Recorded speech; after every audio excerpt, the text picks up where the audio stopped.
کفارے کے طور پر، جرمانے کے طور پر، سزا کے طور پر 60 روزے مسلسل رکھنا پڑے گا. مسلسل روزانہ ایک کے بعد ایک روزے کو چھوڑے گا تو 60 روزے رکھنا پڑے گا، وہ بھی مسلسل. اگر کوئی بندہ مومن مسلمان ایسی فاحش غلطی کر دیا، بیوی کے ساتھ، غیر عورت کے ساتھ نہیں ہے، بیوی کے ساتھ ایسی فاحش غلطی کر دیا اور رمضان کے بعد 2 مہینے کے روزے رکھ رہا ہے، 50 پر 9 روزے رکھ کر ایک روزہ چھوڑ دیا تو پھر کنٹینیو 60 روزے رکھنا پڑے گا. ایسے مسلسل. بیوی کے ساتھ یہ غلطی ہو گئی تو یہ سزا ہے نا. زنا کر دیے تو کیا عالم ہوگا. دوستو بچ کر رہو. آج جہاں قدم رکھتے ہیں وہاں یا تو ہاتھوں کا زنا ہو رہا ہے، یا تو زبان کا زنا ہو رہا ہے، یا تو کان کا زنا ہو رہا ہے. یہ تینوں کے علاوہ سب سے بڑا زنا بھی ہو رہا ہے. موسیٰ علیہ الصلوۃ والتسلیم کے پاس ایک عورت آتی ہے، آ کر کہتی ہے کہ یا پیغمبر مجھ سے 2 بڑے غلطی ہو گئے، ایک زنا ہو گیا اور ایک اس سے بچہ جو پیدا ہوا اسے میں قتل کر دی. کون برداشت کرے گا اتنی بڑی بات سن کر. ہمارے آقا ہوتے تو اور بات ہوتی کہ تسلی دیتے، سمجھاتے، سدھارتے. ایک صحابی آتے ہیں، آقا کا مزاج ہی کچھ اور مزاج ہے. ایک صحابی آتے ہیں اسلام قبول کرنے سے پہلے، آ کر عرض کرتے ہیں کہ محمد کلمہ پڑھوں گا لیکن ایک شرط پر. کیا ہے؟ مجھے زنا کرنے کی اجازت دو، میں کلمہ پڑھتا ہوں.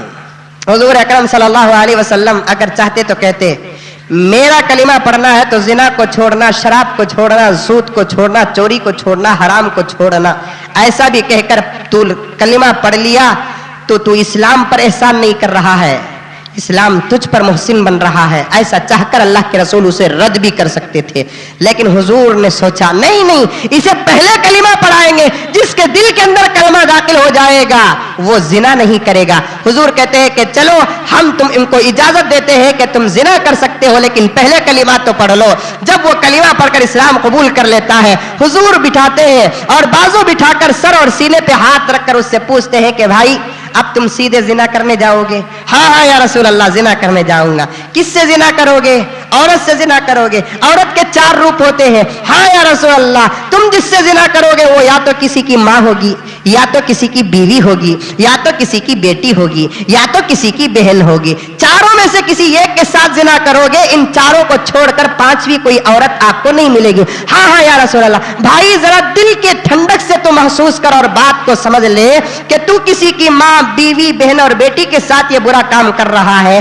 ذرا میں تجھ سے پوچھتا ہوں تیری ماں کے ساتھ اگر کوئی آدمی یہ کرے گا تو کیا کرے گا؟ حضور نہیں چھوڑوں گا، قتل کر دوں گا. تیری بہن کے ساتھ اگر یہ کرے گا تو کیا کرے گا؟ حضور نہیں چھوڑوں گا، قتل کر دوں گا. تیری بیوی کے ساتھ کرے گا تو کیا کرے گا؟ حضور چھوڑنے کا سوال ہی پیدا نہیں ہوگا، 4 ٹکڑے کر کے 4 طرف پھینک دوں گا. تیری بیٹی کے ساتھ اگر کوئی آدمی یہ سلوک کرے گا تو کیا کرے گا؟ حضور سوال ہی نہیں پیدا ہوگا، یا تو وہ رہے گا یا تو میں رہوں گا. حضور پوچھتے ہیں کہ بھائی جس کے ساتھ تو کرنے جاتا ہے وہ بھی تو کسی کی ماں ہوگی، وہ بھی تو کسی کی بیوی ہوگی، وہ بھی تو کسی کی بیٹی ہوگی، وہ بھی تو کسی کی بہن ہوگی. اس طریقے سے مسئلے کو سدھارتے ہیں سرور کائنات محمد رسول اللہ صلی اللہ علیہ وسلم. یہی نوجوان اکثر مجھے نوجوان سمجھ کر، اکثر مجھے دوست سمجھ کر بعض مرتبہ فون سے بھی سوال کرتے ہیں اور بعض مرتبہ مجھے چیٹھی بھی لکھ کر بھیجتے ہیں کہ حضرت لائن مارنا جائز کیا؟ وہ بھی سوال دیکھو کیسا. محبت کرنا جائز کیا پوچھا تو ذرہ نہ ذرہ عزت دکھ رہی ہے. لائن مارنا جائز کیا؟ میں پوچھتا ہوں بھائی آپ تو مار لے، کل تیری اولاد کو کوئی مارنے والا پیدا ہو جائے گا. جیسی کرنی ویسی بھرنی، نہ مانے تو کر کے دیکھ، جنت بھی ہے دوزخ بھی ہے، نہ مانے تو مر کے دیکھ. آپ تو جس کے ساتھ جیسا سلوک کرے گا. اللہ تعالیٰ ہمارے آل اولاد کی حفاظت فرمائے، ہماری بیویوں کی حفاظت فرمائے، ہمارے ماؤں کی حفاظت فرمائے، ہمارے پاک و پوتر رشتے بہن کی حفاظت فرمائے. آپ تو کسی کو محبت کرے گا، اس کی لڑکی کو لے کر بھاگنے کی ناکام کوشش کرے گا. لڑکی کے باپ کو ڈر ہوگا کہ میری عزت کا کیا ہوگا، لیکن فکر کرنے کی ضرورت نہیں ہے. 25-30 سال میں رزلٹ مل جائے گا، اسے بھی اللہ تعالیٰ بیٹی دیں گے. اس کا کوئی محبوب پیدا ہوگا، اسے لے کر بھاگنے کا جب انتظام کرے گا تو اسے اپنے سسرے کی فکر اور مجبوری یاد آ جائے گی. اس لیے کہ اللہ تعالیٰ انصاف دنیا کے اندر بھی دلاتے ہیں اور آخرت میں بھی دلاتے ہیں. عمر فاروق کا زمانہ ہے، ایک باپ کو ایک بچہ ایک جگہ پر کھڑ کر مار رہا ہے تو بہت سارے لوگ آ کر بچے کو بچانا چاہتے ہیں. ہیں اور باپ کو بھی بچانا چاہتے ہیں. ارے تیرے بوڑھے باپ کو تو جوان بیٹا مار رہا ہے, کیوں مار رہا ہے؟ تو باپ کہتا ہے کہ میرے بچے کو خوب مارنے دو اور تم دیکھ کر, تم کھڑے ہو کر تماشا دیکھو, اس لیے کہ یہ وہی جگہ ہے جو ایک زمانے میں میرے باپ کو مارا تھا, تو آج میرا بیٹا مجھے مار رہا ہے. اللہ تعالیٰ دنیا کے اندر فیصلہ کر دیتے ہیں. دوستو توبہ کر لو, توبہ کر لو, توبہ کر لو زنا سے اور زنا کے دوائیوں سے, زنا کے ودائیوں سے, زنا کو دعوت دینے والے تمام آلات سے,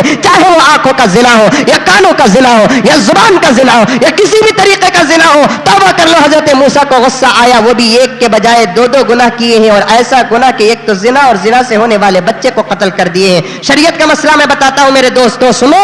اولاد چاہے وہ حلال کی ہو یا حرام کی ہو, اولاد کو قتل کرنا جائز نہیں ہے. قرآن پاک نے دو جگہ پر ارشاد فرمایا, ولا تقتلوا اولادکم خشیۃ املاق, ولا تقتلوا اولادکم من املاق. اولاد کو کبھی تم جان سے نہ مارو, اس لیے کہ اولاد تمہارے لیے جنت کا سبب بنتی ہے. اولاد اگر حلال کی رہے تب بھی مارنے کی اجازت نہیں, اولاد اگر حرام کی رہے تب بھی مارنے کی ضرورت نہیں ہے. حرام کی اولاد کو تو شاید کوئی مارتا نہیں, حلال کی اولاد کو مارنے والے ہم میں سے ہزاروں ملیں گے, آپ کو ہم میں سے لاکھوں ملیں گے. ہم تو حضور صلی اللہ علیہ وسلم کے زمانے کے مشرکوں کو پیچھے ڈال دیا اور اس سے 4 قدم آگے بڑھ گئے. حضور کے زمانے کے مشرکین بچوں کو پیدا ہونے کے بعد زندہ دفن کرتے تھے, ہم اس سے بھی آگے بڑھتے ہیں تو اولاد کو پیٹ ہی کے اندر اباشن کر کے نیست و نابود کر دیتے ہیں. یاد رکھو, حدیث میں آتا ہے, اللہ کے رسول صلی اللہ علیہ وسلم نے ارشاد فرمایا, جس کے 3 بچے بچپن میں انتقال ہو گئے اس کے ماں باپ جنتی ہیں. پھر صحابی پوچھتے ہیں ایک اٹھ کر, یا رسول اللہ, جس کے 2 بچے بچپن میں انتقال ہو گئے اس کے باپ کا, ماں کا کیا حال؟ حضور نے فرمایا کہ اس کے ماں باپ بھی جنتی ہیں. جس کا ایک بچہ, ایک صحابی اٹھ کر کہتے ہیں کہ یا رسول اللہ, جس کا ایک بچہ بالغ ہونے سے پہلے مر گیا اس کے ماں باپ کا کیا حال؟ حضور فرماتے ہیں کہ اس کے ماں باپ بھی جنت میں. کیوں جنت میں جائیں گے؟ اللہ تعالیٰ ان بچوں کی روحوں کو 7ویں آسمان میں حضرت ابراہیم کے حوالے کر دیتے ہیں.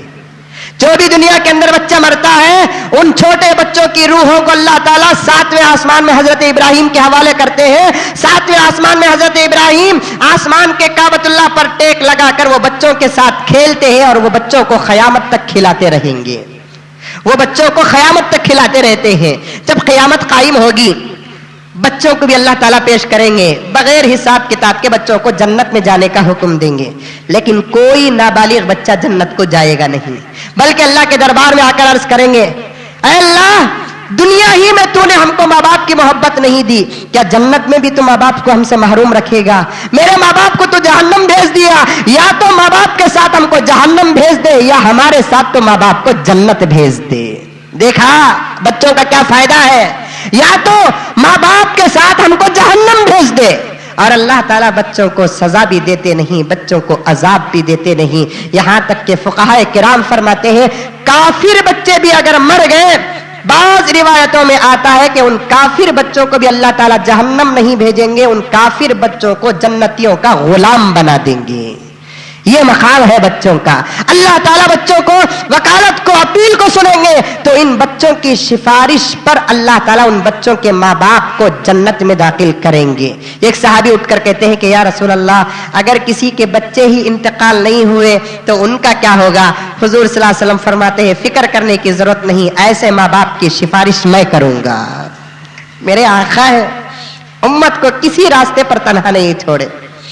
کسی کو کسی کا حافظ بیٹا بچائے گا, سفارش کرے گا, کسی کو کسی کا عالم بیٹا سفارش کرے گا, کسی کو کسی کا نابالغ بچہ سفارش کرے گا. ایک صحابی اٹھ کر کہتے ہیں یا رسول اللہ, یہ 3 بچوں والوں کا مسئلہ حل ہو گیا, یہ 2 بچے والوں کا مسئلہ حل ہو گیا, یہ 1 بچے والے کا مسئلہ حل ہو گیا. میرا تو بچہ کوئی مرا نہیں اور کوئی ماں باپ بچوں کو مرنے کی دعا بھی کرتا نہیں ہے, ہماری مغفرت کا کیا ہوگا؟ آقا نے فرمایا کہ فکر کرنے کی ضرورت نہیں ہے, تمہاری سفارش انشاءاللہ میں کروں گا. میرے آقا کا فرمان, اس آقا کی سنت کو تراویح کے نام پر ہم کیسے بدنام کرتے ہیں. دیکھیے, وہ آقا ماں نے اتنا سینے سے نہیں لگایا جتنا آقا نے امت کو سینے سے لگایا ہے. ماں نے اپنی اولاد کو 2 سال میں کتنے لیٹر دودھ پلائی ہوگی, اس سے کئی درجے لیٹر آقا نے امت کے لیے پسینہ اور خون بہایا ہے. کیا باپ بچے کے لیے قربانی دے گا؟ امت کے نام پر آقا کے دندان شہید ہوئے ہیں. کیا ماں باپ اولاد کے لیے قربانی کریں گے؟